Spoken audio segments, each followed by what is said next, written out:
Hi everyone, I'm Kevin Nelson. Here's a look at what's going on this week in the news. We begin with news from the Vatican. At a meeting March 6th with Cardinal Angelo Amato, prefect for the Congregation for Saints' Causes, Pope Francis signed decrees for the causes of 13 men and women, among them Blessed Pope Paul VI and Blessed Archbishop Oscar Romero. The Pope recognized a miracle attributed to Blessed Paul, who, according to Cardinal Pietro Parolin, Vatican Secretary of State, will be declared a saint in late October at the end of the Synod of Bishops on Youth and Discernment. Blessed Paul was Pope from 1963 to 1978. Pope Francis also formally signed the decree recognizing the miracle needed to advance the sainthood cause of Archbishop Romero of San Salvador, who was martyred for the faith. The Vatican did not announce a date for Blessed Romero's canonization. More news from the Vatican. Pope Francis held his weekly general audience in the Vatican's Paul VI Hall this week. In his main talk, the Pope continued a series on the Mass, focusing on the Eucharistic prayer, the central movement in which Christians relive what Jesus himself did at the table with the apostles at the Last Supper. The Pope recalled that following the consecration, a petition in the name of the entire Church, both living and dead, is presented to God. O qualche persona, se parenti o amici che sono nel bisogno o hanno passato di questo mondo all'altro, ma posso nominarle in quel momento o interiormente in silenzio o fare scrivere che il nome sia dito. Ah, padre, quanto devo pagare perché il mio nome venga lì? Niente. Capito questo? Niente. La messa non si paga. La messa è il sacrificio di Cristo che è gratuito. La redenzione è gratuita. Se tu vuoi fare un'offerta, falla, ma non si paga. Before leaving, Pope Francis reminded the Paralympic Games begin this week in Pyeongchang. The Holy Father sent a greeting to officials from both Koreas and urged them to take advantage of this opportunity to cultivate peace. Queste hanno mostrato come lo sport può tendere ponti tra paesi in conflitto e dare un valido contributo a prospettive di pace tra i popoli. The Pope also mentioned that many cities worldwide are celebrating 24 hours for the Lord this Friday, during which churches will be open throughout the night for people to be able to confess. From the Vatican has announced that in light of this year's Synod of Bishops on Young People, Pope Francis has asked that the Way of the Cross meditation at the Coliseum in Rome be written by a group of students. An Italian high school religion teacher was coordinating the texts that will be written by 15 of his students.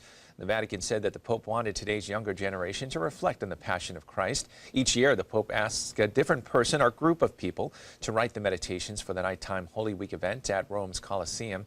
This year, Good Friday falls on March 30th. In news from the world of technology, the Vatican is hosting a conference for students, developers, and entrepreneurs from around the world that aim to find high-tech solutions for complex global issues.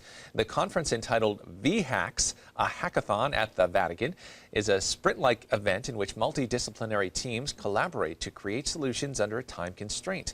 Rome Reports has more from the Vatican. For the first time ever, the Vatican is welcoming a hackathon, a marathon where computer science experts will work for 32 hours straight to create apps and technological tools to solve social problems. In this case, hacking is not something negative, as it will be used for good causes.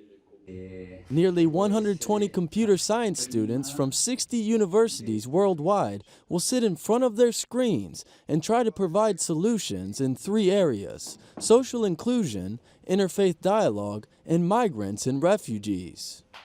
The biggest part of this is to inspire people around the world, to invite young people that have technological skills to use this technological skill to adapt it to the problems that are there. It can be on an individual level, on a regional, local level, it can be on a country or a global scale.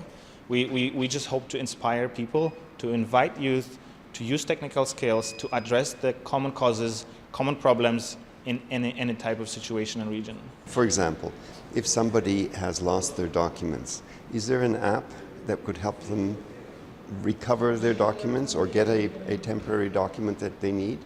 Sometimes it takes people years to get a document and without it they can't move back and they can't move forward. The event has the support of the Vatican Secretary of State and will allow the students to come in contact with the main technology firms around the world. Several tech giants, including Google and Microsoft, are sponsoring the 36-hour hackathon. Once the marathon has ended and the best 10 projects are selected, they will be displayed at a virtual presentation. And to conclude the event, participants will also receive the Pope's blessing. And finally in the news, the theme for the Synod of Bishops for the Amazon region, which will take place in Rome in October of 2019, is the Amazon: New Paths for the Church and for an Integral Ecology. The Vatican announced the theme March 8th, along with Pope Francis's choice for the 18 members of the Pre-Synod Council that will collaborate with the Secretary General of the Synod in preparing for the Special Assembly next year.